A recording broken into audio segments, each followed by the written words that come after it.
Hi, welcome to our new exhibition at Perrotin Matignon, New Tenants. I'm Michael. And I'm Inger. Please come inside. This is the latest pool-themed sculpture we have done. Webby stripping, famous for being this impossible structure that has no logic to it. It changes shape as you pass this around. Sometimes it becomes almost like the number 8 and sometimes like a big open O. In this sculpture you see maybe more just a strip of a pool. We have added a diving board and a ladder, which are two key elements that we have incorporated in many of our sculptures before. It's almost like a classic modernist abstract sculpture, but with the two elements, the ladder and the diving board. And as you see, there is no water in this pool. Water is often reflecting the surrounding, reflecting us in a sort of narcissistic way sometimes. But here is the pool itself that reflects the surroundings. We have worked a lot with pools as a motive in our art. One of the most famous ones were Van Gogh's ear in Rockefeller Plaza in New York, which is now owned by K11 and was shown recently in Hong Kong, and now it's in Wuhan.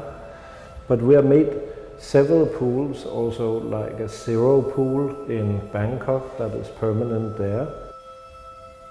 It's also something fascinating about pools being this sort of human attempt on remaking nature. The pool is sort of representing a lake or a sea or an ocean.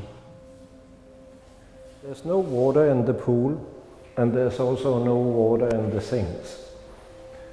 The sinks are called separated, and they're in a series of works where we have worked with normal sinks than as you have them at home. They are interconnected by this very elaborate tube.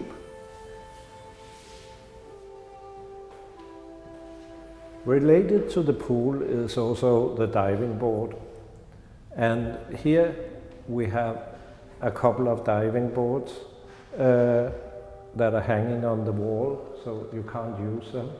The first diving board we made was in a museum north of Copenhagen in Denmark, Louisiana Museum, that is situated by the sea, and the diving board was penetrating the panoramic window in the museums, so you could see the sea and the board reaching over the sea, and it was kind of stuck in between inside and outside. These diving boards are almost like three-dimensional paintings, like objects that you can hang on the wall. We often work with couples in our art, like the things, maybe because we work together. This piece is called Doubt. There's a very clear reference here to the incredulity of St. Thomas.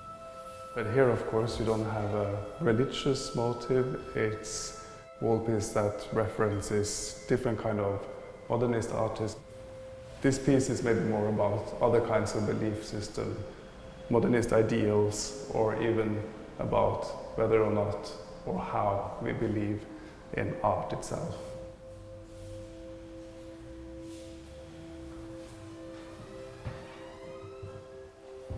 Oh, it's a very strong smell of massage oil in here. Yeah. And he's lying here waiting for getting his massage, but no one turns up and give him the massage for the whole period of the exhibition. Often we change the gallery room completely so it looks like something else.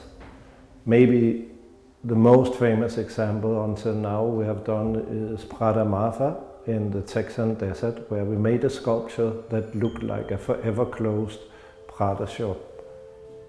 When you enter the space, you see this man lying here. He looks a little bit helpless, not exactly the kind of powerful way of presenting the male body.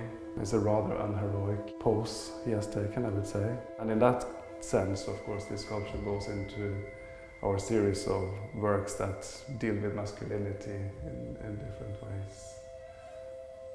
Many of our sculptures also indicate that there was an action right before, or an action is just going to happen. Also, of course, the role of the visitor can change a little bit in our installations. Here, if you find yourself alone in this room with the man on the bench, you suddenly might take the role of the massage therapist. The gallery already got phone calls from concerned neighbors, so it seems to function.